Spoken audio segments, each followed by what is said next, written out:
네,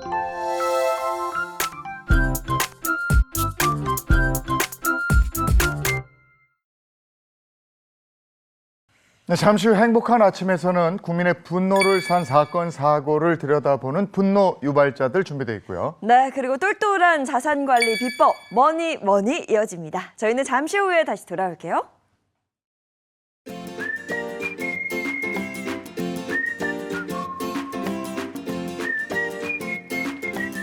안녕하십니까. 행복한 아침 이재용입니다. 안녕하세요, 장예인입니다. 오늘은 6월 4일 화요일이고요.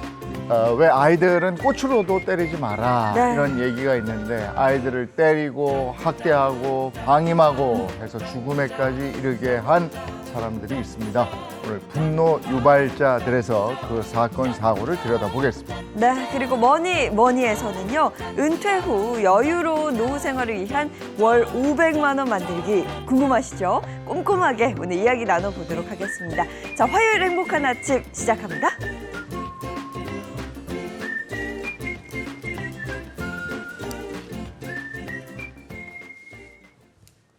네, 먼저 화제 이슈를 발빠르게 전해드리는 모닝 브리핑부터 시작하겠습니다. 이고은 변호사와 함께합니다. 어서 오세요. 안녕하세요.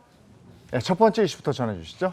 네, 윤석열 대통령은요, 어제 오전 용산 대통령실에 취임한 후 첫 국정 브리핑을 열었는데요. 어제 국정 브리핑에서 윤 대통령은 경북 포항 영일만 앞바다에 막대한 양의 이 석유와 가스가 매장되어 있을 가능성이 높다라는 물리 탐사 결과가 나왔다라고 밝혔습니다. 네, 정말 많은 관심이 쏠리고 있습니다. 브리핑 내용에 따르면 최대 140억 배럴에 달하는 석유와 가스가 매장돼 있을 가능성이 있다. 뭐 이런 얘기예요? 네, 그렇습니다. 윤 대통령은요, 지난해 2월 동해 가스전 주변에 더 많은 석유, 가스전이 존재할 가능성이 높다라는 판단하에 세계 최고 수준의 이 심해 기술 평가 전문 기업의 물리 탐사 심층 분석을 맡겼다고 합니다. 그 결과 최근 140억 배럴에 달하는 석유와 가스가 매장되어 있을 가능성이 매우 높다라는 결과가 나온 건데요. 이 매장되어 있을 것으로 추정되는 석유와 가스의 양만 따져보더라도 1990년대 후반에 발견된 동해가스전의 300배가 넘는 규모고요. 우리나라 전체가 천연가스는 최대 29년, 석유 같은 경우에는 최대 4년을 넘게 쓸 수 있는 양으로 판단된다라고 윤 대통령은 밝혔습니다.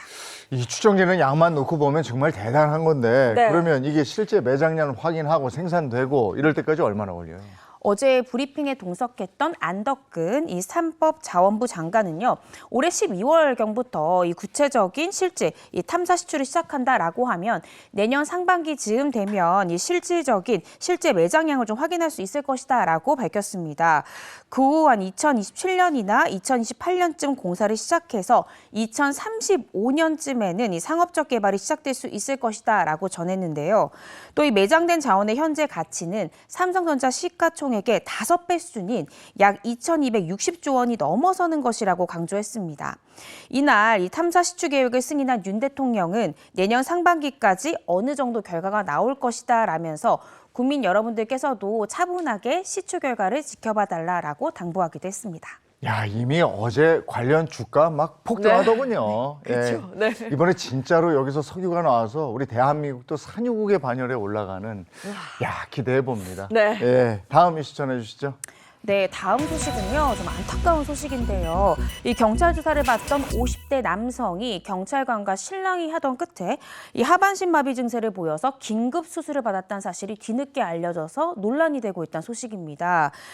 이와 관련해서 경찰은 조사 과정에서 무리한 대응은 없었는지 철저하게 조사하고 있습니다. 네, 경찰 조사를 받다가 하반신 마비 증세가 왔습니다. 이게 어떻게 된 일일까요?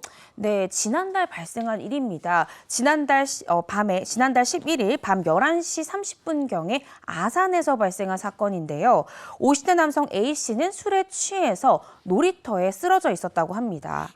그런데 A씨는 신고를 받고 출동했던 경찰관의 뺨을 때려서 이 공무집행 방해 혐의로 연행되게 되는데요.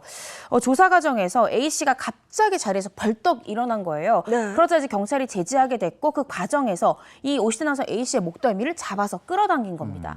그러면서 이 남성이 결국 뒤로 넘어지게 된 겁니다. 그리고 나서는 일어서지를 못했다고 하는데요. 그 후에 유치장이 있는 경찰서로 옮겨진 A씨 계속해서 통증을 호소했고요. 결국 병원으로 긴급 이송되게 됐습니다. 병원에서 이 조사를 해보니까 경추 5번, 6번 마비 진단을 받아서 결국 이 A씨 긴급 수술을 받게 됩니다. 지금 얘기를 들어보니까 그 과정이 그려진단 말이에요. 네네. 근데 그렇지만 어쨌든 조사 과정에 대응이 적절했나 이제 조사가 이루어지겠네요. 네, 그렇습니다. 이 충남경찰청과 이 천안 서북경찰서에서는 아산경찰서 수사과가 수사를 담당했었는데 이 A씨를 조사하는 과정에서 대응이나 또 이 사후 대처가 적절했는지 확인 중이다 이렇게 밝혔는데요. 현재 경찰은 관련 경찰관 2명을 직위 해제했고요. 조사 과정에서 무리한 대응은 없었는지 등을 철저히 들여다보고 있습니다. 한편 이 A씨 가족들은 긴급 수술을 받기까지 경찰이 별다른 조치를 취하지 않았다라면서 원인 규명과 함께 피해 보상 내용을 골자로 하는 진정서를 제출한 상태입니다. 자, 이 부분은 더 이제 조사가 이루어져 봐야 이 정황을 알 것 같고요. 다음 이슈 전해 주시죠. 네, 음주운전 뺑소니 혐의를 받고 있는 가수 김호중 씨가 서울구치소로 이감된 가운데 이 서울구치소에 6월 식단이 공개가 돼서 화제가 되고 있습니다. 일부 누리꾼들은 흉악범죄까지 다수 수감된 서울구치소의 이 식단 너무 알차다라면서 군대보다 나은 것이 아니냐라는 자주 섞인 반응들을 내놓고 있습니다. 이게 그러니까 현재 김호중 씨가 수감된 이 서울구치소의 식단이 너무 잘 나와서 이제 문제가 되고 있나 봐요. 네, 그렇습니다. 어제 다양한 온라인 커뮤니티 그리고 SNS에는요. 서울구치소의 6월 수용자 부식물 차림표가 화제를 모았는데요. 공개된 식단에 따르면 이 구치소는 수감자들에게 아침, 점심, 저녁 하루 3번 배식을 하고 있습니다. 그런데 식단을 좀 보시면 삼시세끼 매번 다른 국과 죽이 나오고 있고요. 각종 영양 성분까지 고려된 식단이라는 점이 화제가 됐습니다. 이를 두고 누리꾼들 반응 긍정적이진 않은데요. 영양 성분이 최고다. 범죄자들이 나보다 더 잘 먹는다. 군인보다 잘 먹는 거 아니냐라는 조금 이제 좀 좋지 않은 반응들이 줄을 이뤘습니다. 네, 그럼에도 일부 팬들은 김호중을 위한 특식을 마련해 줘야 된다. 뭐 이렇게 얘기를 한다면서요. 그렇습니다. 김호중 씨의 일부 팬들이 이제 서울구치소 식단을 차단해서 서로 공유를 하면서요. 이 별도의 특식, 김호중 씨를 위한 특식을 요구하고 있어서 논란이 됐습니다. 이 팬클럽의 극성에 누리꾼들, 아니 저렇게 잘 나오는데 팬들은 왜 걱정일까라는 등의 반응을 보이기도 했는데요. 사실 김호중 씨의 일부 팬들이 현재 범죄 혐의를 받고 있는 김 씨를 다소 과하게 옹호해서 그간 물의를 좀 빚어왔습니다. 얼마 전 가수 김여웅 씨의 콘서트 영상에는요. 이 김 씨의 팬으로 추정되는 한 누리꾼이 동기인 호중이는 구속됐는데 너는 어떻게 즐거울 수 있냐.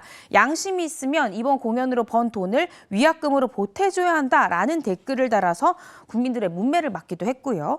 또 팬들 중에는 4년간 김호중 씨가 100억 가까이 기부했으니까 좀 봐달라라는 비상식적인 청원을 올려서 눈살을 찌푸리기도 했습니다. 네, 김호중 씨한테 지금 필요한 건 특식이 아니고 반성인 것 같은데. 네.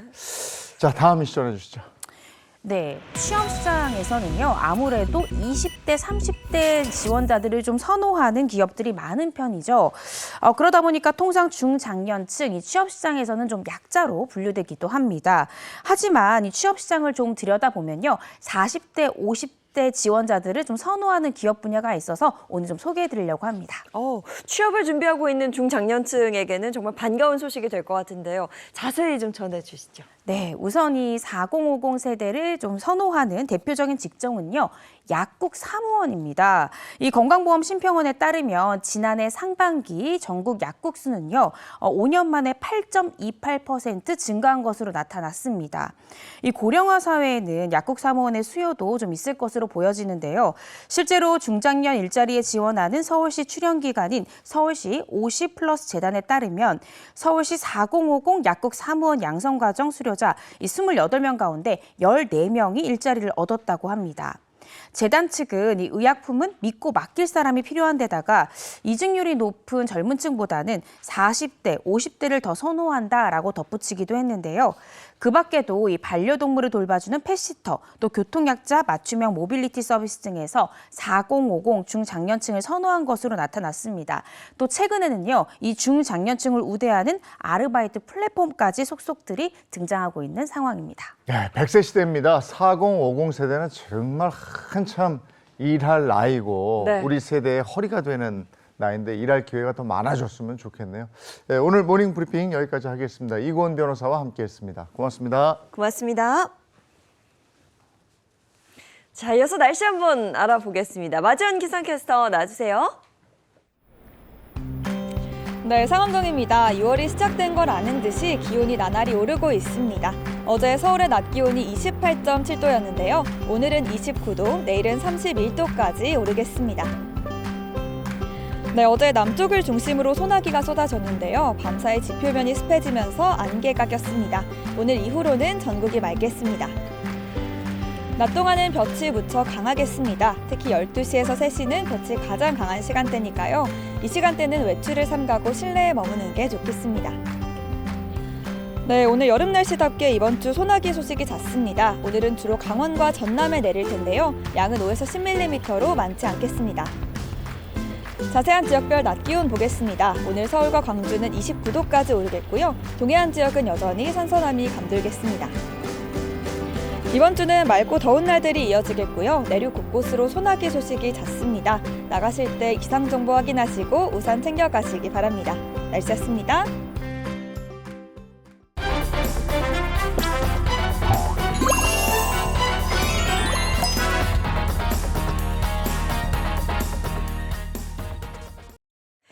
범죄자들이 제대로 죗값을 치를 때까지 우리의 정당한 분노를 하나로 모아보겠습니다. 분노 유발자들 이고은 변호사 그리고 신인선 씨 소개합니다. 안녕하세요. 안녕하세요. 안녕하세요. 2020년 양보무의 학대로 숨진 정인이 사건 기억하실 겁니다. 이 사건을 계기로 아이들 학대, 아동 학대에 대한 국민적인 관심이 커지고 이랬는데 아동 학대 신고는 요즘에 굉장히 늘었는데 아동 학대로 인한 사망자 수는 줄지 않고 있다. 이렇습니다. 네, 지난 5월 29일에 발표된 자료에 따르면 2019년 14,484건이었던 이 아동학대 일일이 신고 건수가요. 5년 만에 28,292건으로 2배 정도 증가했다고 합니다. 아동학대 사망 건수는요. 2019년 42건에서 2022년 50건으로 되려 늘어났다고 합니다. 아이들이 가장 안전해야 할 장소, 바로 가정에서 일어난 비극적인 일입니다. 오늘 분노 유발자들 소개해 주시죠. 분노 유발자는요, 바로 아동학대와 살해입니다. 네, 작년 2월이었습니다. 컴컴한 방 안에서 커튼끈으로 팔다리가 묶이고 16시간 동안이나 의자에 결박된 채로 방치된 아이. 계모에 의해서 지속적으로 학대당하다가 결국 숨지고 말았습니다. 12살 A군. 아마 기억하시는 분이 많으실 거예요. 네, 당시 정말 전 국민의 공분을 샀던 사건이었는데요.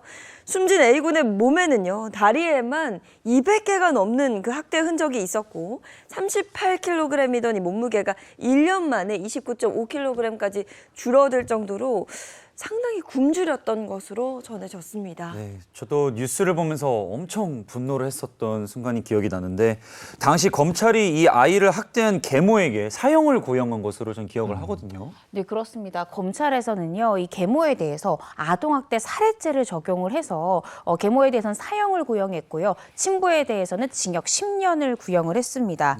하지만 법원의 판결은 달랐습니다. 법원에서는요, 이 계모에 대해서도 아동학대 살해가 아니라 아동학대 치사죄를 적용을 해서 1심 재판부 판단이 계모에 대해서는 징역 17년형, 친부에 대해서는 징역 3년밖에 선고되질 않았고요. 오, 네. 지난달 열린 2월에 열린 항소심에서도 원심의 판결 그대로 확정하는 판결이 선고됐습니다. 이 사건에서 쟁점이 아이를 살해할 의도가 있었느냐 아니냐 뭐 이걸 다툰 것 같은데 가슴 아픈 사건인데 어떤 일이 있었는지 한번 되짚어 보죠. 자, 12살 A군이 비틀거리는 걸음으로 편의점으로 들어갑니다. 음료수를 골라서 이렇게 빈자리로 가는데 의자를 빼는 모습조차 이렇게 보기에도 상당히 힘겨워 보이고요. 음료수를 마시다가도 한참을 멍하니 창밖을 바라보기도 합니다. 이 모습이요, A군이 숨지기 하루 전날의 모습이었습니다. 영상을 보기만 해도 너무 아파 보이고 안타까워 보이는데 네. 근데 저 모습이 지속적으로 학대를 받고 있었던 상황인 거잖아요. 네, 이미 학대가요 1년 넘게 지속되고 있었던 그런 상황입니다. 이제 모자이크 처리가 돼 있지만 실제 저 영상을 봤었는데 아이의 힘없는 표정이 지금까지도 잊히지가 않는데요. 네. 이 아이는 바로 다음 날 심정지 상태로 병원에 이송됐지만 다시 살아나지는 못했습니다. 부검의 소견에 따르면요. 둘력으로 인한 이 손상이 쌓이고 쌓인 것이 이번 사망의 원인이다. 이렇게 부검인은 밝혔습니다. 둘력이라는 게 뭉툭한 힘이라는 건데 네. 그러니까 쌓이고 쌓였다라는 것은 뭔가 둘력으로 인한 뭐가 이렇게 계속 지속적으로 가해졌다. 그렇죠. 맞았다. 네. 그것으로. 네. 아이고 그래서 사망했다. 네, 맞습니다. 당시 부검 그 감정서에 따르면요. 다리에 있는 상처만 200곳이 넘었다고 하고요. 뭐 찢어진 상처, 뾰족한 것으로 찔린 상처, 그리고 멍든 곳, 뭐 딱지가 있는 상처 등 이 상처도 제각각 다 달랐다고 합니다. 30kg도 안 나간 아이의 몸에 200곳이 넘는 상처가 있는 거면 지속적으로 계속 학대를 받아왔다는 거잖아요. 그렇죠. 아니 근데 대체 왜 이런 짓을 한 겁니까? 왜 이런 짓을 한 건지 한번 보겠습니다. B 씨가 처음 의붓아들을 학대한 건 2022년 3월. 그러니까 사망하기 1년 전인 11살 때입니다. 돈을 훔쳤다는 이유로 드럼체로 종아리를 10차례 정도 때린 것이 그 폭행의 시작이었는데요. 당시 임신 중이었던 B 씨는 한 달 뒤 유산을 하게 되자 유산을 이 의붓아들 탓으로 돌리면서 이 학대가 더욱 심해졌다고 합니다. 계모 B 씨 주장은 이렇습니다. 이 아이가 평소에 산만하고 말을 잘 듣지 않아서 내가 스트레스를 너무 받아왔다라는 것이 이 계모 B 씨의 주장이었는데요. 그러다가 유산까지 하게 되자 이 유산의 책임이 모두 11살짜리 이 아들의 책임이다라고 책임을 전가시킨 겁니다.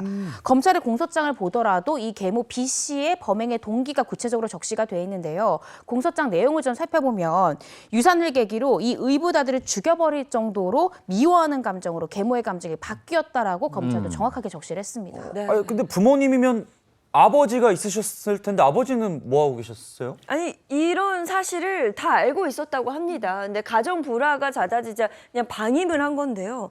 이 아버지는 5년 전 A군의 친모와 이혼을 할 당시에 자주 만나게 해주겠다라고 약속을 하고 양육권을 가져왔습니다.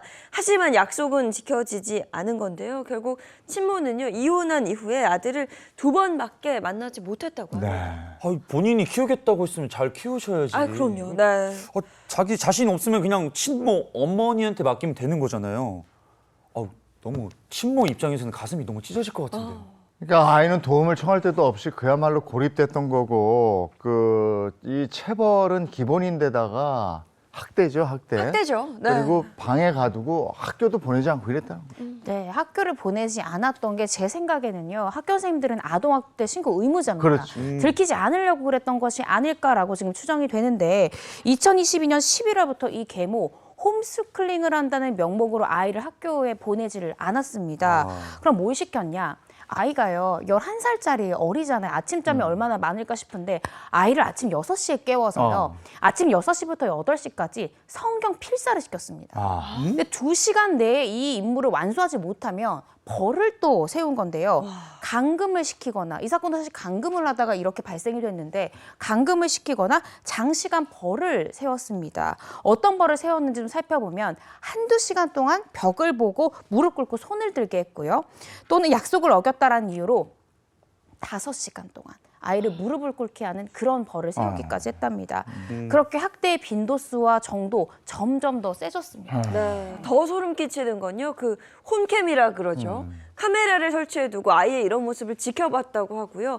감시도 했다고 합니다. 하루는 아이가 통증 때문에 밤에 잠을 설치고 아파하고 아예 뭐 잠들지 못하는 그런 일이 있었다고 하는데요. 이런 모습을 홈캠으로 지켜보면서도 혹시나 이런 학대 사실이 발각될까 봐 이렇게 아파하는 아이를 그냥 방치했다고 합니다. 앞서 사망 전날 그 편의점에서 음료수 사 먹는 CCTV 모습 보면서 다들 마음이 아팠는데 네. 이런 학대를 당하면서도 이 아이는 제 탓이에요, 내 탓이에요 그랬다면서요. 이건 뭡니까? 이 계모 B 씨가 어떻게 생각하면 참 철저하다, 치밀하다라고 생각되는 부분이 뭐가 있냐면 2018년에 아이가 산만하다라면서 정신과를 데려갔고요. ADHD약 또 심지어 조현병약까지 처방받아서 아이에게 먹였다고 아하. 합니다. 가정 환경을 숨기고 아이의 문제 행동만 부각해서요. 2023년도까지 이 어린 아이를 정신과에 무려 42번 정도 정신과 진료를 받게 했다는 겁니다. 진료 기록을 보면 이 아이가 얼마나 이 계모에게 정신적으로 지배당했는지 아실 수 있는데요. 내용 한번 보시죠. 네, 진료 기록에 의하면요. 정말 마음이 아픕니다. 나만 집중하면 어려움은 없을 것 같다. 나는 괜찮게 지내는 것 같다고 했었고요. 숨지기 3주 전에는 내가 자꾸 거짓말을 해서 엄마가 속상해한다. 이런 이야기를 하기도 했습니다. 그러니까 모든 탓을 스스로, 그러니까 자기 자신에게 돌리는 그런 좀 모습이에요. 정신과는 엄마 아빠가 가야 될 것 같은데. 그래. 진짜. 아이가 자기 탓으로 하고 있는 게 너무 속상해요. 네. 그렇습니다. 학대를 당하면서도 끝까지 이 계모의 사랑을 갈구했던 아이의 처절한 마지막 모습인 것 같아서 너무 가슴이 아픈데요. 사건 바로 전날이죠. 16시간 동안 이 커튼 끈에 묶여서 감금당한 후에도요. 그날 오후에 엄마에게 침대에 누워있는 이 계모에게 찾아가서 아이가 잘못했다면서 싹싹 빌었다고 합니다. 용서해달라고, 나를 사랑해달라고요. 그런데도 이 계모 너무 매정하게 자신에게 다가오는 아이를 양손으로 밀어버렸습니다. 아이는 이 밀어버리는 이 충격에 뒤로 넘어지면서 머리를 세게 부딪히게 되고요. 영영 깨어나지 못하게 되었습니다. 긴 시간에 걸친 누적된 학대, 그 학대로 인한 통증으로 잠도 자지 못하고 밥도 제대로 먹지 못한 아이, 마지막까지 엄마에게 사랑을 갈구하면서 다가갔다가 밀쳐서, 아이고 참, 이거 고의 아닙니까 이거는? 이거는 검찰도 그렇게 보고요. 사형을 구형했습니다.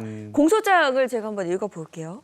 계모는 학대로 인해 의붓아들의 건강 상태가 심각하게 위험한 상황이라는 점을 충분히 인식하였음에도 학대 사실이 발각될 것을 우려하여 아무런 조치를 하지 않았다. 이로써 피고인은 피해자를 살해하였다. 뭐 살해라는 단어가 보입니다. 네. 그렇습니다. 검찰에서는 아동학대 살해죄를 적용을 했는데요. 그리고 이 친부에 대해서는 상습 아동학대 또 아동 유기방임죄가 적용이 됐습니다. 아무래도 친부 같은 경우에는 아들이 사망할 당시에 집에 없었기 때문에 이 계모에 비해서 상대적으로 좀 가벼운 죄가 적용이 됐던 건데요. 한 가지 더 가슴 아픈 건요. 네. 이 사건 재판에 친모, 정말 아이를 떠나보내고 2번밖에 면접 교섭 하지 못했던 이 친모가 증인으로 출석을 했습니다. 당시 친모가 법정에서 했던 말을 보면 더 가슴이 아픈데요. 친모는 이렇게 말했습니다. 사망한 아이의 몸은 전신이 피멍으로 뒤덮여 있고 골반뼈가 마치 가죽을 걸쳐놓은 것처럼 말라 있었다. 또 많이 찔린 상처로 아이의 몸이 가득 찼었다라는 거예요. 아이가 죽음에 이를 때까지 이 친아버지가 몰랐다는 걸 더 이상 용납할 수 없다면서 이 친모가 오열하고 분노를 했습니다. 진짜 어머니께서는 잘 키워줄 거라고 믿고 아버지에게 맡겼는데 넘기고 나서 굉장히 후회하셨을 것 같아요. 이 계모는요, 임신과 유산으로 신체적으로 쇠약해 있었고 아들이 사춘기에 접어들고 공황 증세의 자제력을 잃었던 것이다. 이렇게 하면서 살해 혐의를 부인했다. 자, 재판부는 어떻게 판결했습니까? 검찰에서는 이 살해의 고의가 인정된다라면서 계모에게 살해죄를 적용하지 않았습니까? 근데 1심 재판부의 판단은 달랐습니다. 살인의 고의가 없었다라면서 아동학대 살해죄가 아니라 아동상해 치사죄를 적용해서 이 계모에 대해서 징역 17년형을 선고했는데요.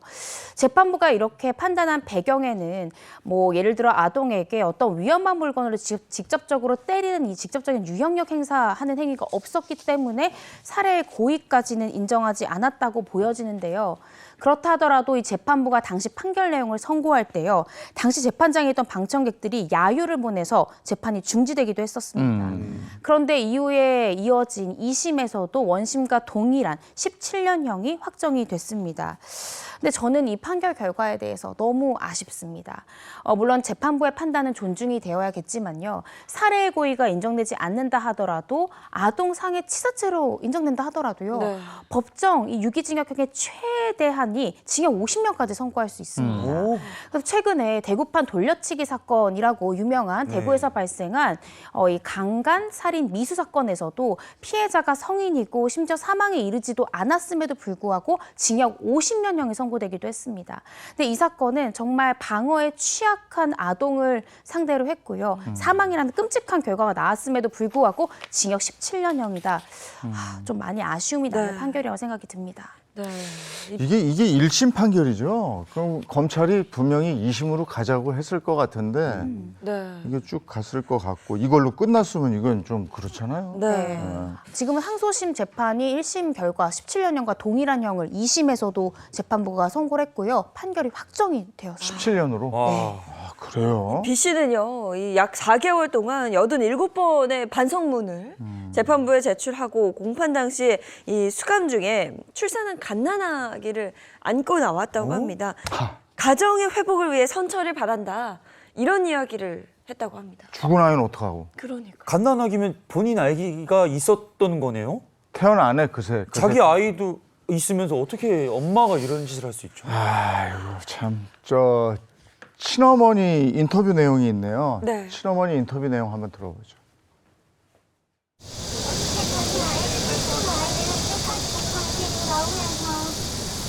자신의 아이를 위해서 상처를 받았다고 이렇게 발언하는 모습들이 너무 그냥 억장이 무너지는 기분이고 오늘 재판 결과는 아예 말이 안 되는 결과라고 생각해요. 아이는 한마디 말조차 할 수 없는데 아이를 처참하게 죽음에 이르게 만든 그 사람은 거짓말과 모른다는 변명만 하고 있습니다. 가해자들의 신상 공개와 처벌이 강화되기를 바랍니다. 이 죽은 A군의 마지막 모습은 죽기 전날 편의점에서 음료수 사 먹던 그 힘없는 그 모습이었고요. 그 이후로 계모 B 씨에 대한 엄벌 탄원이 쏟아졌습니다. 변호를 맡은 변호사들도 사임계를 제출하고 국선 변호인이 변호를 맡은 상황이고 이렇습니다. 그리고 많은 국민들이 이 사건으로 분노했는데 누리꾼들의 반응은 어땠습니까? 네. 국민 법 감정과 동떨어진 판결이다. 도망갈 수 있었는데 집으로 돌아간 게 너무 마음 아프다. 아이는 어떤 어른도 자신을 구해줄 수 없다고 생각했을 거예요.와 같은 안타까운 마음을 표현했습니다. 네. 네, 시간을 거슬러서 2008년으로 한번 가보도록 하겠습니다. 당시 울산에서는요, 떠들썩했던 아동 실종 사건이 있었습니다. 네, 지구대에 아이의 실종 신고가 접수가 되는데요. 신고자는 아이의 의붓 엄마로 이 만 5살짜리 아들이 동네 슈퍼마켓에 오락을 한다고 혼자 나갔다가 집으로 돌아오지 않았다라고 신고를 했습니다. 온 동네를 다 뒤졌는데도 아이의 흔적조차 없었다고 하고요. 그래서 실종 3일째 되던 날 경찰은 실종 아동 경보인 엠버 경보를 발령하고 공개 수사로 전환해서 대대적인 수색 작업을 벌였습니다. 하지만 계속되는 언론 보도에도 이 피해 아동을 봤다라는 목격자들이 없었고요. 아이를 데리고 있다라는 협박 전화조차 오지가 않았습니다. 아니 심지어 엄마가 방송에 출연해서 아이를 찾아달라고 호소하고 이랬다고 그러면서. 네, 맞습니다. 이 아이의 의붓 엄마인 D 씨는요, 방송에서 누군가 아이를 데리고 있다면 집으로 돌려보내달라면서 걱정하는 모습을 보였습니다. 그런데 이 방송이 나가고 정확히 하루 뒤 이 아이의 엄마가 아이를 살해한 죄로 체포됩니다. 엄마가 살해를 했다고요? 네. 어떻게 된 거죠? 그러니까 이 엄마의 행동에서 의심스러운 정황들이 꽤나 많이 발견이 됐었는데요. 이 의붓 엄마가 방송에 출연했다고 했잖아요. 근데 방송 출연 시에 이 엄마가 보인 태도가 너무나 태연했다라는 점이 좀 의심스러웠고 또 아이가 슈퍼마켓에 오락을 하러 갔다가 돌아오지 않았다라는 게 이 엄마의 진술이었는데 그렇다면 상식적으로 어디를 먼저 가봐야 될 것 같아요? 슈퍼마켓이요. 그쵸. 슈퍼마켓에 가야 되잖아요. 그런데 조사를 해보니까 이 엄마가요. 슈퍼마켓에 아이를 찾으러 가지 않았습니다. 그리고 아이가 사라져서 난리가 난 마당에 백숙을 해야 되겠다라면서 닭을 사갔다고 하고요. 또 이 유치원 입학을 앞둔 아이의 유치원 용품을 환불해 가기까지 했다고 합니다. 이건 누가 봐도 이상하네요. 아이가 사라졌는데 시금을 전폐하고 아이 찾아 나서는 게 당연히 엄마라면 그럴 텐데 네. 무슨 백숙을 해먹질 않나?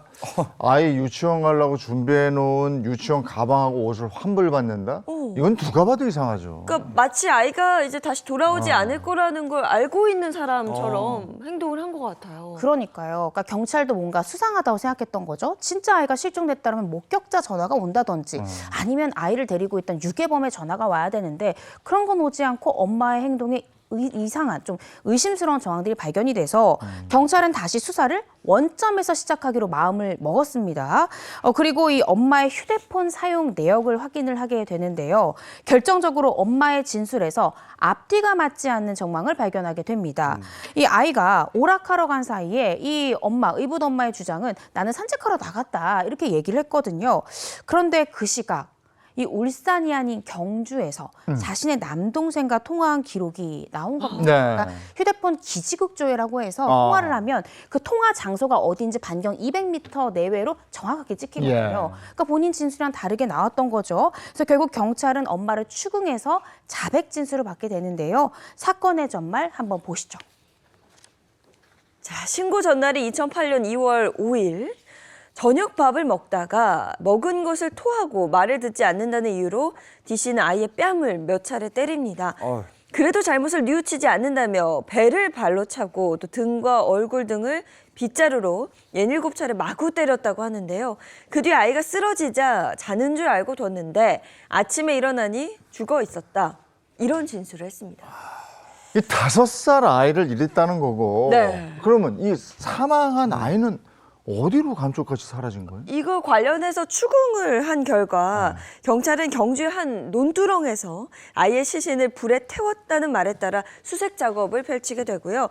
2월 12일 저녁 6시 45분경 120cm 폐 드럼통에서 심하게 훼손된 시신을 아유. 발견하게 됩니다. 그러니까 아이가 죽은 다음에 경주까지 옮겨서 시신을 불태웠다. 이거 아닙니까? 맞습니다. 의붓 엄마 아무래도 완전 범죄를 꿈꿨던 것이 아닌가 싶습니다. 아이가 사망하자 시신을 종이박스에 담아서요. 콜벤을 불러서 자신의 친정이 경주로 이동을 했고요. 폐 드럼통에 시신을 넣은 뒤에 인근 주유소에서 구매한 이 휘발유를 뿌려서 아이 시신을 태웠던 겁니다. 그런 후에 곧바로 울산으로 올라와서 정말 소름 끼치는 게 아이가 실종했다면서 방송에까지 출연을 했잖아요. 당시에 아이의 얼굴은요. 알아볼 수 없을 정도로 심하게 훼손이 되어 있었다고 합니다. 부검 결과 직접 사인은 내장 파열로 인한 사망이 아이고. 원인으로 밝혀졌고요. 아이의 온몸이 상처투성이었다고 합니다. 야, 정말 검찰은 징역 20년을 구형했고 그러면 또 판결은 어떻게 나왔습니까? 그런데 법원 판결은 검찰 구형보다도 낮은 5년이나 낮은 형이 선고가 됐습니다. 상해치사 및 사체 유기 등의 혐의를 인정해서 이 엄마에 대해서 징역 15년형을 법원에서 선고했는데요. 항소심에서는 또 한 차례 감형이 되어서 징역 12년형으로 감형됐고요. 결국 2020년 2월에 이 엄마 만기 출소한 것으로 확인됩니다. 지금 나와 있네. 그렇죠. 네. 아이를 죽이고 그 사실을 은폐하고 하지만 12년을 받고 지금 말씀하신 것처럼 출소했습니다. 당시 더 소름 끼쳤던 것이요. 현장 검증을 할 때 아이를 살해하고 그 시신을 훼손하는 그 과정을 너무도 담담하게 재현하던 그 모습이 정말 소름이 끼쳤습니다. 아이에 대한 미안함은 전혀 찾아볼 수가 없는 그 감정이 섞이지 않은 그 행동들에 모든 국민이 정말 경악을 금치 못했죠. 네, 이 어린아이를 살해하고요. 시신을 태웠고요. 사체를 유기까지 했습니다. 그런데 재판부에서 한 차례 감형, 또 감형, 징역 12년. 과연 타당한 판결인가라는 점에서 좀 납득이 되지는 않는데요. 아무래도 당시가 2008년경이어서도 좀 형량이 약했던 것이 아닌가 싶습니다. 최근 법원에서는 워낙에나 일반 살인사건에 대해서도 형량이 높아지는 데다가 최근에 이 대법원 양형기준위원회에서 아동학대 살해죄에 대한 형량 기준을 대폭 올렸거든요. 왜 잘했네. 그래서, 최근 기준을 좀 적용을 해본다라고 하면 만약에 최근 기소됐다 하면 피고인에 대해서 최대 징역 20년형 이상이 선고될 수 있고요. 또 무기징역 이상까지도 선고될 수 있는 그런 구간에 해당이 됩니다. 이처럼 예전에는 아동학대 사망 사건에서 이 아동학대 살해죄 적용받기가 참 어려웠는데요. 아동학대 사건에서 최초로 이 살인죄가 적용된 사건이 있었거든요. 그 사건 한번 보시죠. 2013년 울산에서 아이가 소풍을 가고 싶다고 했다는 이유로 마구 때려 숨지게 하는 사건이 있었습니다. 다른 지방으로 이사가 예정돼 있던 아이는 이 친구들과의 마지막으로 가는 소풍에 꼭 참여하고 싶어 했습니다. 아이의 계모는 소풍을 가지 못하게 했고요. 소풍 당일 아침 아이가 식탁에 놓인 현금 2,300원을 훔치고도 거짓말을 한다는 이유로 격분해 35분 동안 이 아이를 닥치는 대로 때렸다고 합니다. 7살 아이, 만 나이니까 초등학교 1학년 학생이었을 텐데 얼마나 소풍 가고 싶었겠습니까? 네. 그리고 그 위에 있는 돈 2,300원이라고요? 네, 2,300원. 그래서 35분 동안 애를 죽도록 때립니까? 아우, 정말 뭐 어이가 없습니다, 어이가. 네, 그런데 더 마음 아픈 것이요. 이렇게 무차별적인 구타를 당한 뒤에도 이 아이는 이런 말 합니다. 미안해요, 엄마. 소풍을 가고 싶어요. 아유. 라고 말을 합니다. 그런데 계모는요, 반성하지 않고 계속해서 소풍을 가고 싶어 한다는 이유로 재차 격분해서 20분간이나 이 작은 아이를 추가 폭행했고요. 무차별적으로 폭행을 당한 7살짜리 아이는 결국 숨을 거두고 말았습니다. 저도 초등학생 저학년 아들이 하나 네. 있는데요. 당연히 아이는 소풍을 가고 싶어요. 당연하죠. 그럼요. 네. 소풍을 가고 싶다는 것이 이런 학대의 이유가 됩니까? 때리는 이유가 됩니까? 이 숨진 아이의 갈비뼈를 살펴보니까 네. 16대나 부러져 아이고. 있었다는 겁니다. 얼마나 아이가 고통스러웠을까, 아팠을까, 가슴이 정말 찢어지는데요. 정확한 사인을 좀 살펴보면 다발성 이 늑골골절로 인한 양쪽 폐 파열이었습니다. 더욱 악랄한 건요. 저는 이 부분이 정말 나쁘다고 생각하는데 이 계모가 아이가 맞았다라는 사실을 숨기기 위해서 욕조에다가 따뜻한 물을 받아서 이 멍을 빼기 위해서 아이한테 들어가라고 시킵니다. 16대나 갈비뼈 부러진 아이를, 피멍을 든 아이를 욕조에 물을 받고 거기에 들어가라고 한 거예요. 결국 아이는 호흡곤란과 이 피하 출혈로 인해서 의식을 잃게 되고요.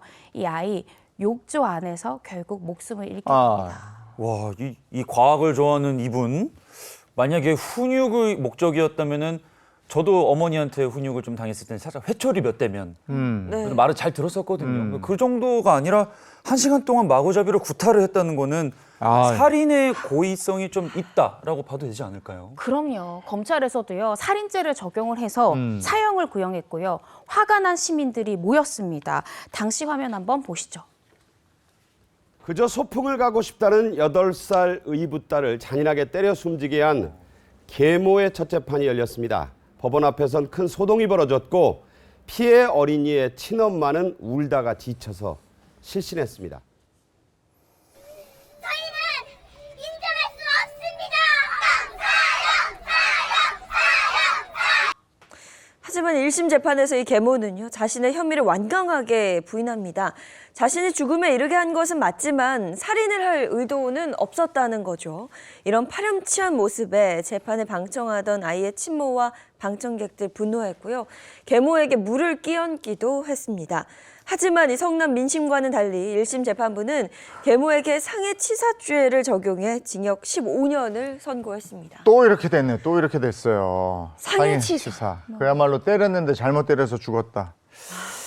판결의 이유를 좀 들어봐야 될 것 같습니다. 이거 왜 계속 이러지? 네, 1심 재판부는요. 이 계모가 아이를 살해하려는 확정적이나 혹은 미필적인 고의는 없었다 이렇게 판단을 했습니다. 이 부분에 대해서 이 고의가 합리적 의심을 배제할 정도로 입증되었다라고는 보기 어렵다라고 판단했는데요. 그 근거를 좀 보겠습니다. 이 계모가 119에 직접 신고를 했고 또 이 피해 아이를 살리려고 심폐소생술을 했다라는 것이 살해 고의는 없었다라는 주요 근거였고요. 또 매일같이 때렸기 때문에 이번에만 특별히 살해 의도를 갖고 때렸다라고 단정할 수 없었다는 건데요. 그리고 피해 부위가 머리가 아니라 몸에 집중됐다는 거, 그것이 살해 고의를 인정할 수 없다고 재판부가 본 이유였습니다. 이 이유가 너무 납득하기 어려운데 매일 때렸다, 뭐 가중 처벌을 해야 되는 거 아닌가? 근데 저는 그렇게 생각을 하고 옆구리를 집중적으로 때리고 발로 차고 그로 인해 갈비뼈 16개나 부러졌는데 급소가 아니었다라는 이유잖아요. 아니 이게 진짜 무슨 말인가 싶어요. 진짜 아이가 이 심폐소생술을 이제 했죠. 엄마가 하고 나서 결국엔 119에 전화를 했다라고 하는데요. 사실 아이가 그렇게 의식을 잃었다라고 하면 일반적으로는 119에 먼저 바로 신고를 119. 하니까 네, 네. 근데 신고 녹음 내용을 들어보면 아이의 뼈가 부러지는 소리가 난다. 이렇게 이 계모가 얘기를 해요. 막 흥분하는 목소리가 들리는데 마치 제 생각엔 이렇습니다. 이 갈비뼈가 16개가 부러졌잖아요. 일부러 심폐소생술을 하다 부러진 것처럼 그렇지, 변소하려고 일부러 심폐소생술을 했다라고 그 신고 내용에 녹음을 네. 남긴 게 아닌가 저는 네. 그렇게 추정이 됩니다. 자, 그래서 결국 2심에서는 다른 판결이 나오는데 어떻게 판결이 났어요? 다행히도 2심에서는 살해의 고의 인정을 했습니다. 징역 18년형이 선고가 되었는데요. 범행 당시 살인에 대한 미필적 고의가 충분히 인정된다 이렇게 2심 재판부는 판단을 내렸습니다. 3년 늘었네, 3년. 네, 판결문을 보시면요. 이미 피해자의 죽음을 인식한 상태로 119 신고 시 흥분된 음성은 특정 의도에 따라 과장하는 측면이 있어 보인다. 55분여간 몸통을 집중적으로 가격한 것은 충분히 생명에 지장을 초래할 위험이 있다 등 아이가 사망할 것이라는 걸 인식했을 거다라는 판단입니다. 네, 결국 이 계모는요, 대법원으로 이 3심 상고를 하지 않아서 징역 18년형 그대로 확정이 됐습니다. 이 사건은 아동학대 최초로 살인죄를 인정한 사건으로 알려져 있습니다. 끔찍합니다. 정말 끔찍합니다. 이 아이들 너무너무 불쌍하고 안쓰럽고 뭐라고 이게 말로 다 표현을 할 수가 없습니다. 여기까지 하겠습니다. 네, 고맙습니다. 고맙습니다.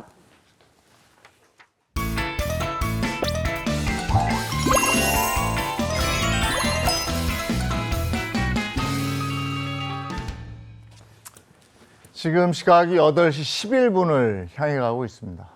아, 이게 우울해져가지고. 네. 자, 뭐니 시작을 하겠습니다. 네, 분위기를 좀 바꿔서 제가 요즘 걱정거리가 좀 생겼거든요. 그거 좀 이야기 좀 하고 싶어요. 요즘 뭐 100세 시대다 혹은 그 이상이다 이런 말들이 나오면서 과연 나는 언제까지 일을 할 수 있을까? 뭐 쉽게 말해 언제까지 돈을 벌 수 있을까? 뭐 이런 고민들 좀 하는 것 같아요. 은퇴 나이는 정해져 있거든요. 그러니까 끝까지 한다고 해도 61세. 네, 선생님, 교수님들은 65세인가? 그 정도 되지 그 정도 않을까요? 되죠. 네, 근데 네. 대부분 50대 후반쯤이면은 이렇게 직장에서 나와야 되는 지금 이런 상황에서 100세 시대.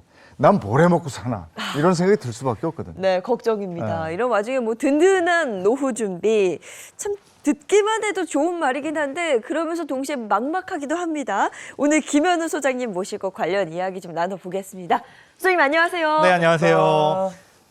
제가 이제 반 60이에요. 이제 30대가 조금 넘었는데. 한 60이라니까 뭐 이상해 보이잖아요. 네. 근데 아직 뭐 노후가 걱정된다기보다는 요즘 그 우리 어머니 아버지도 이렇게 뵈니까 네. 지금 바짝 땡겨야 된다는 막 그런 말씀도 하시고 네.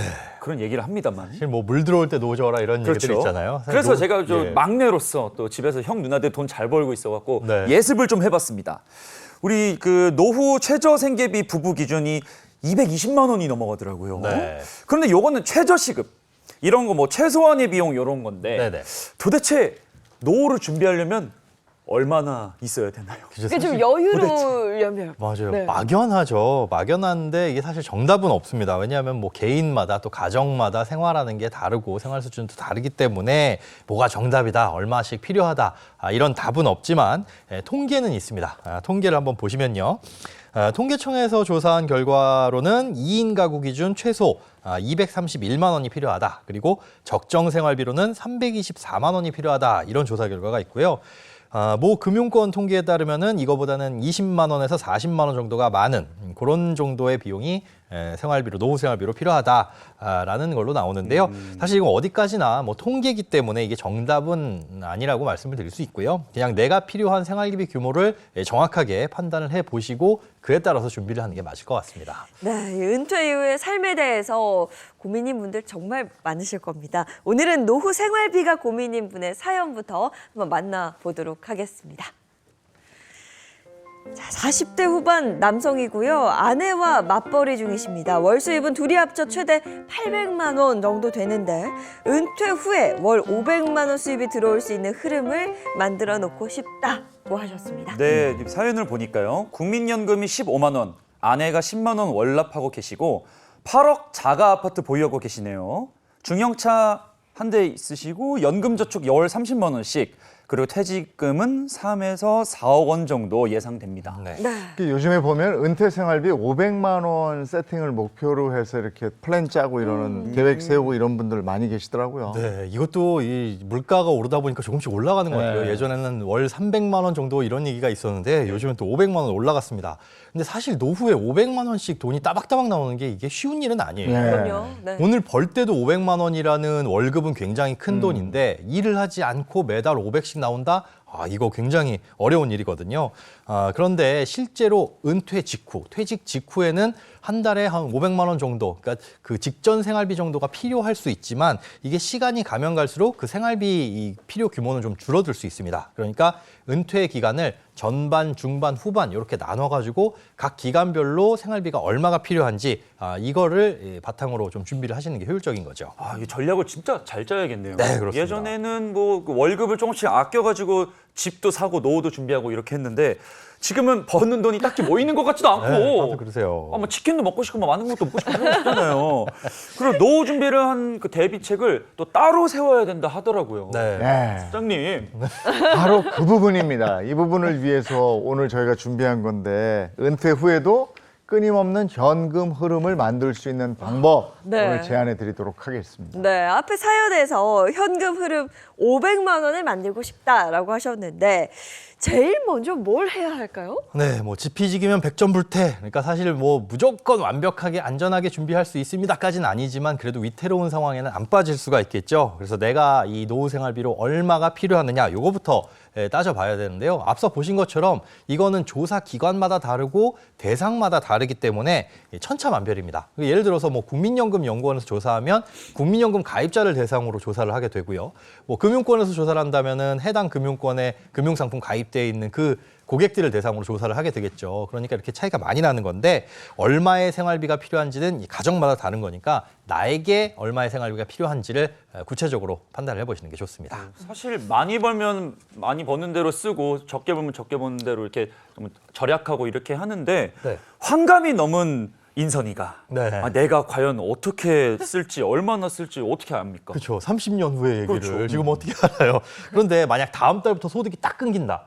라고 한다면은 우리가 당장 숨만 쉬어도 나갈 돈을 먼저 계산을 해보게 네. 되겠죠. 오, 숨 막혀. 예. 네. 근데 그거는 10년 전의 상황과 지금의 상황이 다릅니다. 당연히 10년 후의 상황도 다를 것이고 앞으로 30년 후의 상황도 다를 겁니다.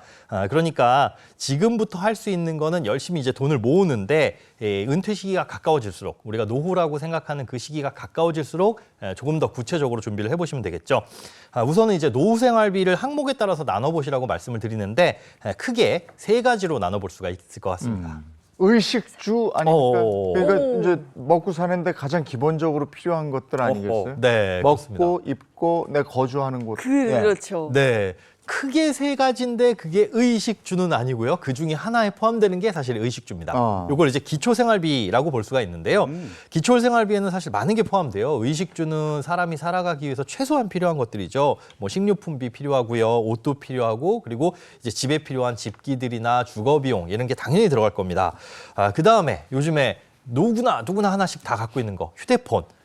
통신비 사실 이것도 만만치 않게 들어가거든요. 네. 여기에다가 어디 돌아다니려면 교통비도 필요하고요. 각종 보험료에 뭐 공과금, 세금까지 하게 되면 그렇죠. 꽤 많은 돈이 필요한데 이게 따져보면 숨만 쉬어도 나가는 최소한의 비용이라는 그러네. 겁니다. 예, 기초생활비 항목이 이렇게 많았네요. 네. 한 두 가지 정도 되는 줄 알았는데.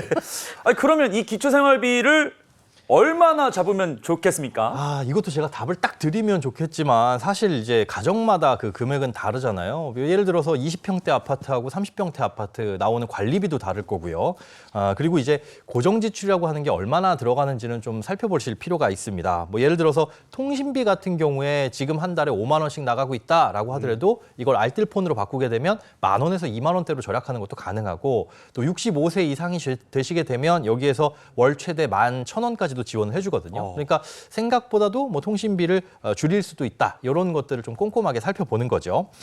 그런데 최소한 두 부부가 먹고 쓰는 데만 하더라도 그 식비만 하더라도 한 달에 50만 원 이상은 잡으셔야 될 거예요.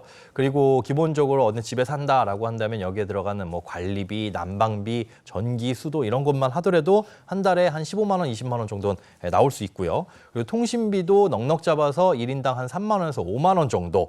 그리고 만약에 소득이 조금이라도 있거나 연금을 많이 받아서 피부양자가 될 수 없다면 이 자녀의 피부양자가 될 수 없다면 건강보험료도 직접 납부를 하셔야 되니까 그런 돈들도 만만치 않겠죠. 그리고 만약에 운전을 하신다면 여기에 뭐 기름값, 자동차 보험료, 세금 이런 것까지 더 추가가 될 겁니다. 와. 생각해보니 내야 될 돈이 너무 많습니다. 아니 뭐 기본적으로 최소한의 삶을 유지하려면 네. 100만 원에서 200만 원 정도 있어야 될 것 같은데요. 아니 저 적정 생활비가 300만 원 넘는다 이런 얘기가 그냥 나온 말이 아닌 것 같고요. 네. 기초 생활비 말고 또 들어가는 비용들이 있잖아요. 어떤 그렇죠. 게 있을까요? 있죠. 지금 딱 떠오르는 거 은퇴후라고 하셨잖아요. 병원비. 아, 그렇겠다. 아, 이거 만만치 않습니다. 네, 맞습니다. 그리고 뭐 안 그랬으면 좋겠지만 당연히 노화에 의해서 병원 찾아야 될 거고요. 맞습니다. 건강검진도 해야 될 거고요. 예, 좀 전에 말씀드린 거는 기초생활비고 여기에 이제 들어가는 게 건강관리비, 건강유지비라고 할 수 있겠는데요. 네. 평소에는 이제 주기적으로 건강검진이라든가 병원 다니시는 거 이런 비용이 들어가겠죠. 그런데 건강이 안 좋아지기 시작하면 병원비도 들어갈 것이고 또 약값도 들어가게 될 거고요. 또 거동이 불편해진다라고 한다면 간병비도 소요가 될 수 있습니다. 사실 이런 부분은 보험에서 어느 정도 커버가 된다라고 하더라도 일정 부분 내 여윳돈을 좀 준비를 해두시는 것이 좋습니다. 네. 자, 그럼 이제 마지막 하나 남았거든요. 그건 뭘까요? 근데 이제 나이가 들어서 손주 생기고 이러면 뭐 귀여운 손주 뭐 사탕이라도 사줘야 그쵸. 되는데 아, 용돈도 손주 줘야 줄 돼. 용돈 그다음에 또 경조사비 안 낼 수 없다고 그런 거 들어가지 않나? 네. 경조사비 그 맞는 것 같은데요? 네. 아버지 어머니가 돈이 좀 나가요, 그쪽에서. 그렇습니다. 이제 60대, 70대 되시면 생각지 못하게 경조사비가 많이 나간다고 네. 하세요. 그러니까 그동안에 이제 자녀들 결혼시키면서 받은 거 다시 돌려드려야 되고 또 누구 돌아가시면 또 거기에 참석하시면서 돈도 나가야 되고요.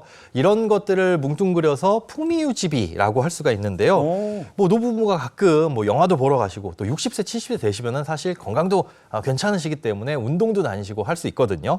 이런 부분들 뭐 여행도 다니셔야 되고 또 손주 용돈도 줘야 되고 이런 품위유지비에 들어가는 비용도 만만치가 않습니다. 기초생활비, 품위유지비, 건강관리비 이렇게 하면 조금 저희가 이렇게 좀 여유롭게 네. 품위 있게 살고 싶으면 최대 한 400만 원 정도 되는 것 같은데요? 아니 네. 그러니까요. 한 달에 그러니까 월 한 500만 원 정도 평생 월급을 받고 싶다. 이게 그렇게 과하다는 생각이 그러네.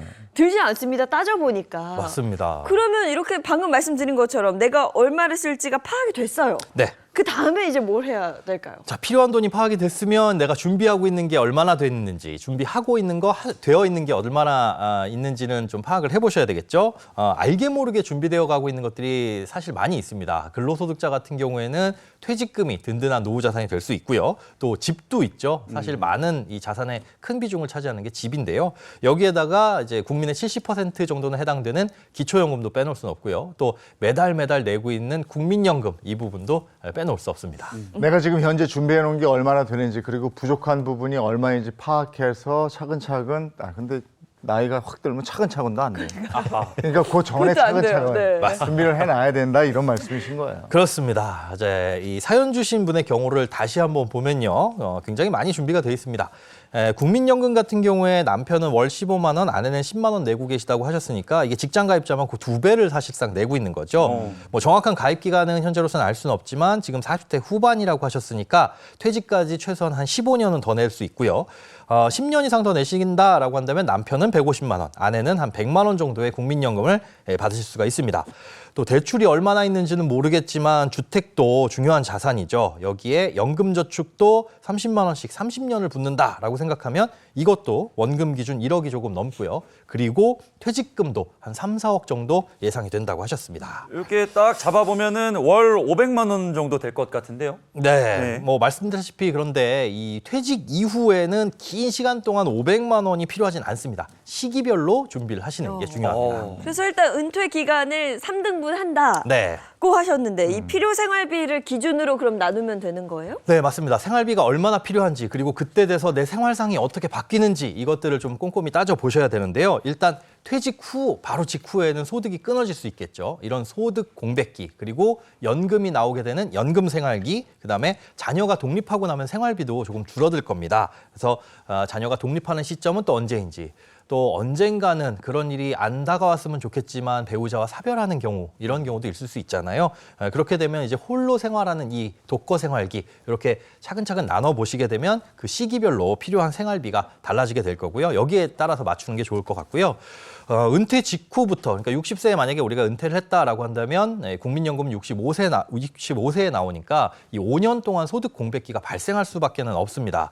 그래서 이 부분은 조금 철저하게 대비를 하셔야 되고요. 이 소득 공백기에는 그런데 생활비가 많이 줄어들진 않을 테니까 희망하시는 것처럼 이때는 500만 원, 그리고 그 이후에 연금이 나오기 나오면서부터는 이제 한 달에 한 400만 원에서 500만 원 정도 좀 수준을 낮추시는 게 좋을 것 같고 혼자 살게 되는 독거 생활기 이때는 한 200만 원에서 300만 원 정도로 필요 생활비를 맞추시면 좋을 것 같습니다. 거기에다가 이제 자녀가 언제 독립하게 되는지 그렇게 되면 또 생활 필요비가 얼마인지 네. 뭐 이런 부분도 고려할 게 많네요. 그렇습니다. 이게 요즘 60세는 청춘이죠. 네, 저희 조기축구 득점왕 형님이 65세예요. 네. 아주 건강하시고 활동도 많이 하셔가지고 네. 그 이분들 보시면은 그 은퇴 전 생활비를 그대로 쓰실 것 같은 그런 그렇습니다. 활동량이시고 사실 60세라고 한다면 이제 할아버지 할머니가 아니라 형님 누님이에요. 맞아요. 이제도 완전 달라졌어요.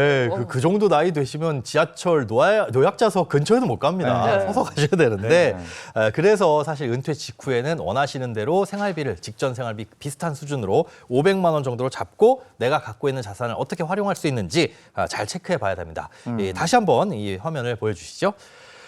우선 예상 퇴직금이 3억 원에서 4억 원 정도 된다고 하셨어요. 그럼 계산을 해보면 이자까지 해서 10년간 이 퇴직금만으로도 월 300만 원이 가능합니다. 오 300만 원이 채워졌네요. 네. 근데 오. 그럼 나머지 200을 또 채워야 되잖아요. 맞습니다. 이거 연금저축 세액공제용으로 매달 30만 원씩 납입하고 계신데 이건 역시 계산을 해보면 30년 동안 납입한다. 그러면 원금만 1억이 조금 넘거든요. 여기에 당연히 뭐 수익 붙을 테니까 금액은 더 오를 거고요.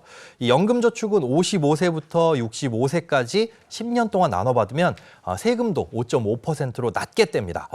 세금 면에서도 유리한데 이렇게 굴러가는 동안 연금이 굴러가는 동안에도 사실상 이 세금을 떼지 않기 때문에 네. 장기간 절세하면서 유리하게 자산을 굴릴 수 있는 꽤 유용한 자산이라고 볼 수 있습니다. 요 부분도 10년 동안은 월 100만 원이 가능하고요. 그렇죠. 오. 자, 그리고 남은 100만 원 그럼 어떻게 채우냐? 어디 있어요? 300만 원에 100만 원 채웠고 이제 부족한 100만 원만 채우면 되는데 지금 주요한 자산 중에 하나가 집입니다. 요 집을 어떻게 활용할지를 한번 생각을 해보셔야 되는데 내가 살고 있는 집을 담보로 맡기고 연금을 받는 제도가 주택연금이라고 있다고 말씀드렸죠. 일단 퇴직 시기가 한 55세가 넘었다. 그리고 공시지가가 12억 원 이하인 집이 있다. 그리고 부부 중 한 명이 실거주를 한다. 그러면 이 주택연금이라는 걸 받을 수가 있습니다. 집으로도 연금을 받을 수 있어요? 이게 지금 집이 8억이라고 그랬는데 그러면 얼마 나와요? 주택연금이? 주택연금 월 지급금이 조금 낮아지긴 했습니다. 그런데 이제 기억하시기 쉽게 이 예를 들어드리면 60세에 신청을 했을 때 주택가격 1억당 약 20만 원 조금 못 되는 돈이 나옵니다. 그러니까 8억짜리 집이라고 한다 그러면은 8 곱하기 20 해서 160만 원이 이제 평생 나올 수 있는 거죠. 만약에 65세 때 신청을 한다 그러면은 200만 원 조금 못 되는 돈을 평생 받을 수가 있습니다. 지금 보니까 주택연금에서 받을 수 있는 돈이 가장 크네요. 그러면 지금까지 말씀해 주신 걸 다 좀 합해 보겠습니다. 예. 우선 10년간 퇴직금 월 300만 원, 연금저축 월 100만 원, 또 주택연금으로 평생 월 160만 원 이렇게 해서 총 560만 원. 그러니까 소득 공백기 월 500만 원 만들기가 해결이 된 거예요. 완성이 됐습니다. 네. 자, 와. 그러면 이제 그 다음에는 국민연금이 시작되는 65세인가요? 60, 예, 60, 그때부터 이제 그렇죠. 연금 생활이 시작되는 거니까 그 남편이 지금 15만 원 붓고 있다고 그랬나? 그리고 네. 아내가 네. 10만 원, 부부 합산 25만 원이면 그때 좀 나오는 거 아닙니까? 그렇습니다. 이게 사실 내 월급에서 떼서 나오는 게 요 정도 돈이고 직장에서 이만큼을 더 내주게 되니까 실제로 납부하고 계신 돈은 50만 원이에요. 그렇게 했을 때 이제 만 65세부터 수령 가능한 국민연금은 남편 150만 원 그리고 아내 100만 원 해서 총 250만 원을 수령할 수 있게 되는 겁니다. 그럼 연금 수령 전까지 560만 원으로 생활하시던 것에서 250만 원이 플러스. 그렇죠. 아니 그런데 소장님 제가 궁금한 게 있어요. 네. 방금 말씀해 주신 것처럼 주택연금이랑 국민연금은 평생 나오는 건데 그렇죠. 지금 연금저축하고 퇴직금은 뭐 10년 정도 쓰면 끝이란 말이에요. 맞습니다. 그거 10년 받으면 끝이죠. 네. 나중에 줄어들게 되는데 이게 플러스 마이너스를 해보면 그 10년 동안 받고 나서 줄어드는 게 한 400만 원 정도. 그다음에 연금 생활비계에서 나오는 게 플러스 250만 원 정도가 나옵니다. 근데 앞서 말씀드린 것처럼 소득 공백기에 500만 원 필요하다라고 말씀을 드렸는데 560 정도가 확보되잖아요. 사실 이 확보된 560만 원을 다 쓸 필요는 없는 거죠. 이게 무슨 그렇죠. 쿠폰이나 이런 것들도 아니기 때문에 아껴 쓰면 그만큼 뒤로 돌아가는 거니까 이런 부분들은 조금 뒤로 돌려놓으신다라고 생각을 하시면 될 것 같고 그래서 연금 생활기의 수입은 이렇게 될 수 있습니다. 국민연금 25만 원 받게 되면 평생 250만 원, 그리고 주택연금 8억 주택에서 평생 160만 원 이렇게 확보가 되는 거죠. 그래도 그렇게 410만 원 정도 되고 여기에 여유 있을 때 모아놨던 거 조금씩 채우고 하면 500만 원 되네요. 예. 가능할 것 같아요. 근데 이게 문제야. 이렇게 다달이 들어와서 500을 맞췄는데 뭉태기 돈이 들어갈 때가 있어요. 내가 건강이 안 좋아서 수술을 한다든지 아니면은 애가 돈을 좀 뭉칫돈을 달라고 그래. 어떻게 알고 또 연락하고 막 그런 경우도 있거든요. 이럴 때 어떻게 해야지? 네, 후자는 어쩔 수가 없습니다. 네. 그래서 부모님들도 어느 선을 그어 놓으실 필요는 있어요. 네. 자녀들이 이제 독립하고 나면 이 이후에는 너희들한테 손 안 벌리는 거 우리가 최대한 노력할 테니까 너희들도 우리한테 돈 달라고 하지 말아라. 그래서 자식하고 선을 긋는 거, 경제적인 독립, 완벽하게 선을 분리하시는 것도 좋고요. 그다음에 말씀하신 이 병원비 같은 경우에는 보험, 이미 가입하고 계신 보험에서 어느 정도 충당이 가능하겠죠. 하지만 어떤 질병 혹은 어떤 사고로 우리가 병원에 가게 될지는 아무도 모르는 거니까 사전에 예방하고 검진하는 비용으로 조금 더 돈을 할애를 하시는 게 좋을 것 같아요.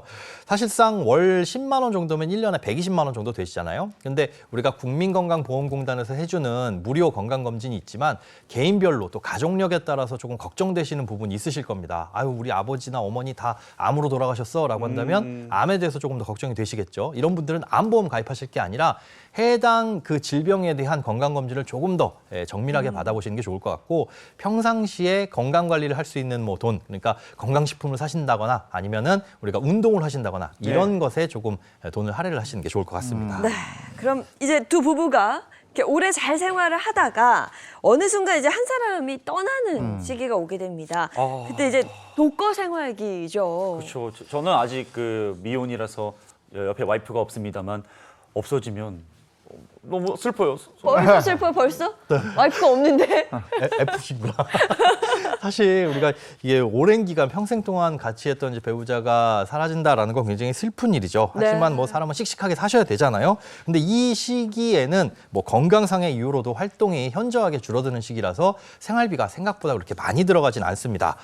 일단 월 200만 원을 기준으로 생각을 해보자면 주택연금으로 일단 다달이 160만 원 나오는 게 있겠죠. 그리고 여기에 국민연금이 있었는데 남편이 만약에 먼저 사망을 하게 됐다 그러면 아내의 국민연금 100만 원이 나오고 반대의 경우에는 이제 유족연금이 나올 겁니다. 이제 반대의 경우에는 월 150만 원의 연금이 나올 텐데, 그러니까 아내가 먼저 사망하게 되면 남편은 150만 원의 연금을 받게 되는데, 여기서 이제 우리가 배운 것들 있잖아요. 과거에 배운 거. 누가 사망하면 유족연금. 그렇습니다. 유족연금인데 가입 기간이 20년이 넘었다라는 가정하에 유족연금은 기존에 받고 계신 연금액의 60% 또는 이 배우자가 내 연금을 그대로 받게 된다라고 한다면 받아야 될 유족연금액의 30%가 추가로 지급되도록 되어 있습니다. 이 사연의 경우로 다시 한번 설명을 드려볼게요. 이분께는 이제 두 가지의 선택지가 있습니다. 첫 번째는 남편이 사망하게 됐을 경우 남편 국민연금의 60%를 받게 된 것. 그렇다고 한다면 남편의 국민연금이 한 달에 150만 원이었으니까 60%면 90만 원을 받게 되겠죠. 이게 첫 번째 선택지고, 두 번째 선택지는 유족연금의 30% 더하기 내연금입니다. 그러니까 내연금은 100만 원, 그리고 유족연금이 90만 원이었으니까 여기에 30%인 30만 원 더해서 130만 원을 받을 수 있는 겁니다. 이 연금은 상속이 안 되는 거군요. 그렇습니다. 두 분 다 열심히 내셨는데 250만 원 다 받지 못한다니까 좀 그러네요. 이게 사실 국민연금의 유일한 단점이라고 볼 수 있는데, 이 중복연금 조정이라는 것 때문에 그래요. 사실 부부가 모두 국민연금을 받다가 한 분이 사망을 하시게 되면 유족연금이 나오게 되는데, 그 유족연금액이 일부 조정돼서 감액돼서 나오는 게 이 국민연금의 조정이라는 부분입니다. 그럼 뭐 차선을 선택하는 게 뭐 어쩔 수 없는데 네. 두 가지 중에서 더 많이 받는 쪽을 고르면 되는 거예요. 당연히 90만 원보다는 130만 원이 더 많으셨으니까 그렇죠. 그렇습니다. 선택을 하면 되는 거겠네요. 맞습니다. 이게 아내가 먼저 사망할 경우도 생각을 해보면 마찬가지인데요. 먼저 아내의 연금 60%를 유족연금으로 받을 수가 있습니다. 이렇게 되면 60만 원을 수령하게 되겠죠. 그런데 남편분 입장에서 아니다, 나는 내 연금 다 받고 싶다라고 한다면 150만 원 본인 연금에 플러스 아내의 유족연금 60만 원의 30%인 20만 원 이렇게 해서 170만 원을 받게 되는 겁니다. 그럼 아까 130만 원 그 얘기랑 똑같이 두 번째 선택이 더 유리한 거네요. 그렇습니다. 그런데 네. 이걸 어떻게 계산을 하느냐, 그때 가서 내가 어떻게 기억해 고민하실 필요는 사실 없는 게 국민연금공단에서 유리한 쪽이 무엇이다라는 걸 다 알려드리게 돼 있습니다. 그럼 부부 중 한 사람은 130만 원에서 170만 원 정도 연금을 받고 살아가는 거고 나머지는 이제 주택연금인데 주택연금에서 월 160만 원 받는 걸로 해서 사망 전까지 봤을 때는 뭐 한 300만 원 안팎을 매달 수령을 할 수 있는 겁니다. 그렇습니다. 네. 이게 그리고 은퇴한 이후에 쭉 살아가야 되는 시점이 이게 바로 내일 뭐 모레 이 일이 아니에요. 네. 10년 또 어떻게 잘못하면 진짜 100세 넘게까지 살면 잘못하면 이거 사고예요? 어떡하냐고. 그 부분에 네. 대한 대비는 어떻게 해야 돼? 그때는 500이 아닐 텐데 더 올라 있을 텐데. 예, 10년 전에 10,000원과 지금의 네. 10,000원 다른 것처럼 60세에 500이다라고 했는데 그게 100세, 40년 후가 되면은 화폐 가치는 굉장히 떨어져 있겠죠. 그래서 앞서 말씀드린 퇴직금이라든가 연금저축은 수익률을 전혀 고려하지 않고 원금 기준으로만 말씀드렸습니다. 여기서 조금이라도 수익을 내서 물가 상승을 조금이라도 쫓아간다면은 그나마 어느 정도 극복을 할 수 있을 것 같고요. 다행히 사실상 이제 국민연금 같은 경우에는 물가 상승을 반영해서 매년 인상되기 때문에 이런 부분도 걱정 없겠죠. 그리고 내가 모은 돈도 어느 정도 수익률이 좀 붙어가지고 물가 상승을 쫓아갈 수 있으면 좋은데 사실은 그런 부분이 그렇게 크게 걱정스럽지는 않은 게 최근에 나온 개인 투자용 국채도 굉장히 안전한 상품인데 그럼에도 불구하고 뭐 물가 상승률 극복할 수 있을 만큼 한 20년 정도 투자를 하게 되면 원금의 2배 정도 되니까 네. 그런 부분들은 나중에 가서 그런 안전한 투자로 수익률을 좀 극복한다라고 생각을 하시면 될 것 같고 못하면 조금 더 아껴 쓴다 이런 네. 식으로 준비를 하시면 될 것 같습니다. 네. 자, 이렇게 은퇴 설계 1탄 노후 500만 원 만들기 한번 얘기를 해봤는데요. 마지막으로 하실 말씀 좀 짧게 부탁합니다. 사실 노후 자금 많이 가지고 있는 것도 중요한데요. 불리는 것보다 제일 중요한 거는 실패하시면 안 됩니다. 그래서 지키는 게 가장 중요하고요.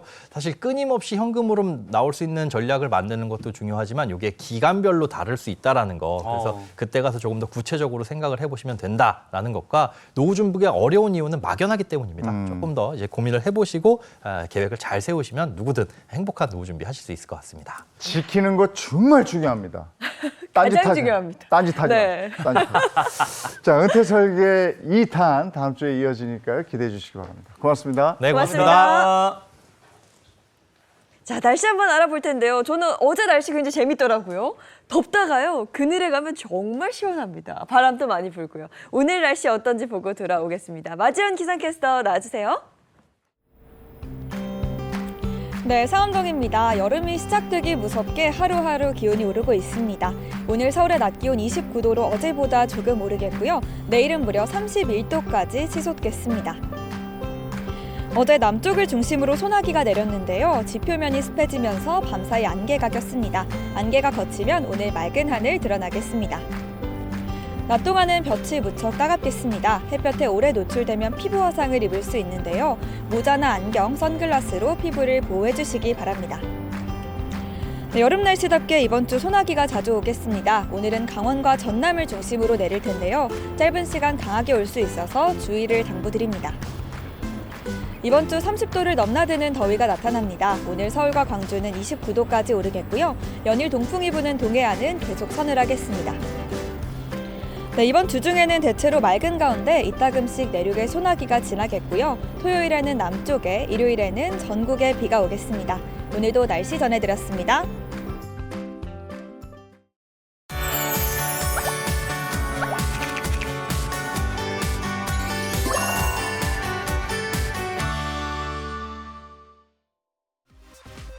(2024) 연중 모금 캠페인 희망 여름 착착착 나눔 캠페인 출범식이 지난 3일 서울 중구 이 사랑의 열매 별관 명예전당에서 개최됐습니다.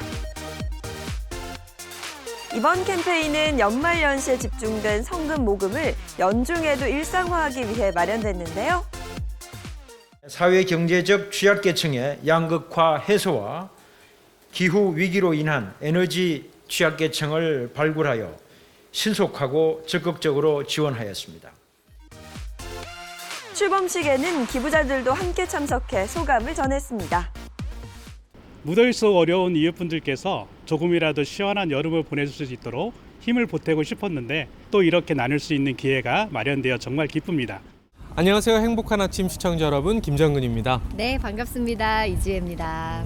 네, 지난해 저희가 착한 가정 5천 호 기부자로서 지정이 되었는데 네. 가족들과 함께 이제 작은 일상 속에 나눈 실천에 대해서 이야기도 나누고 굉장히 뜻깊은 시간을 보내고 있습니다. 많은 분들이 이 영상을 보고 일상 속의 작은 기부 함께 해주셨으면 좋겠습니다. 사랑의 열매는 앞으로도 매년 연중 나눔 캠페인을 이어갈 예정입니다. 초저녁 때마다 제가 되도록이면 산책을 하는데 느끼는 네. 것은 요즘 같은 때 초저녁 요걸 놓치면 안 되겠다. 아, 날씨 정말 네. 초저녁은 좋아요. 근데 또 네. 낮 동안은 낮더위가 너무 심해지고요. 이번 주는 내내 기온이 네. 또 오른다고 합니다. 이렇게 급변하는 기온 건강 관리 잘 하시기 바랍니다. 좋은 하루 보내시고요. 저희는 내일 아침 7시 30분에 다시 돌아올게요. 행복한 아침, 행복한 하루 되십시오. 고맙습니다. 고맙습니다.